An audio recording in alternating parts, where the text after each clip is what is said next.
అసలు నాకు ప్రేమంటే ఏంటో తెలియకుండానే పెళ్లి చేసుకున్నాను. అయితే పెళ్లి తర్వాత మాత్రం ప్రేమలో మునిగిపోయాను. మా ఇంట్లో నేను, మా అన్నయ్య ఇద్దరమే ఉండేవాళ్ళం. మా అన్నయ్య చూసేందుకు అచ్చం మహేష్ బాబులాగా తెల్లగా, అందంగా ఉంటాడు. నేను మాత్రం సునీల్ మాదిరిలాగా చాలా నల్లగా ఉంటాను. దీంతో నేను చిన్ననాటి నుండే చుట్టుపక్కల వారు నన్ను ఎగతాళి చేసేవారు. ప్రతి ఒక్కరూ అలా చేస్తే ఎర్రగా అవుతావు, ఇలా చేస్తే తెల్లగా మారతావు అంటూ నా సహజమైన రంగు గురించి ఏవేవో చెప్పేవారు. వారి మాటలతో నా మనసు బాగా నొచ్చుకునేది. దీనికి తోడు మా అమ్మానాన్నలకు కూడా మా అన్నయ్య అంటేనే ప్రేమ. అందరి చేత అవమానాలు ఎదుర్కొంటూనే బీటెక్ పూర్తి చేసి ఉద్యోగంలో చేరాను. ఓ రోజు మా బంధువు మా అన్నయ్య కోసం ఒక మంచి సంబంధం తీసుకొచ్చాడు. వధువు సాఫ్ట్‌వేర్ కంపెనీలో ఉద్యోగం చేస్తుంది.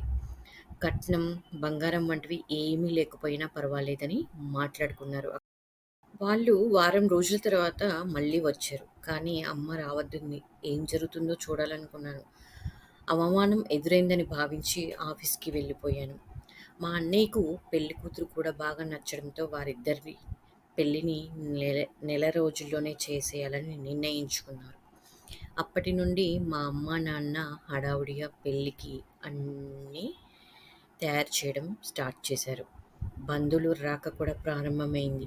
సిద్ధం చేయడంలో మునిగిపోయారు. మా నాన్న తన దగ్గర ఉన్న డబ్బుతో పాటు పెళ్లి చేసేందుకు కొంత డబ్బుని అప్పు చేసి మరీ పెళ్లి పనులు మొదలుపెట్టారు. ఒకరోజు అందరం కలిసి షాపింగ్ చేసి కూర్చుని ఆనందంగా మాట్లాడుతున్నాను. అంతలోనే అన్నయ్యకి కరోనా వచ్చింది. మాట్లాడుకుంటున్నాం. అప్పటికి పెళ్ళికి ఇంకా కేవలం వారం రోజులు మాత్రమే గడువుంది.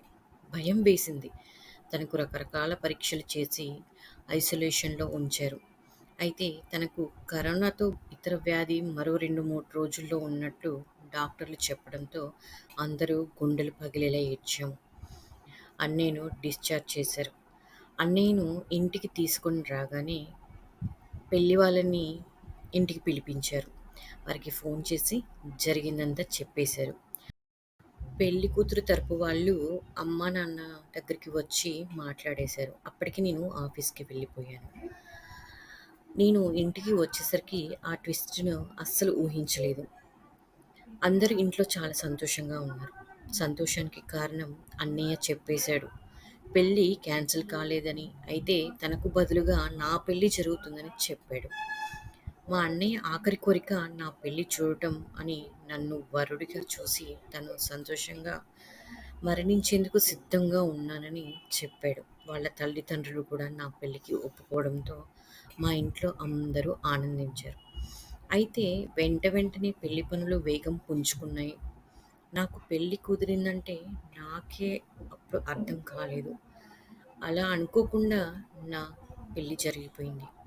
నమ్మకం కలగలేదు.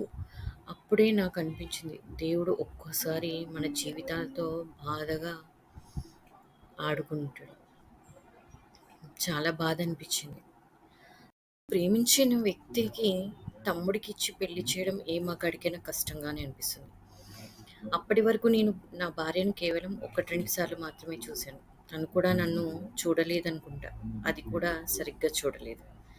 పెళ్లి వేడుకలు పూర్తయ్యాక నేను, మా అమ్మ, నాన్న, అన్నయ్య, నా భార్య మాత్రమే మిగిలాం. అందరూ ఎవరి ఇంటికి వారు వెళ్ళిపోయారు. ఇక అసలైన ఘట్టం శోభరానికి సమయం. తన ముఖంలో నిద్రమత్తును చూసి భయమేసింది. నేను పడక గదిలోకి వెళ్ళాను.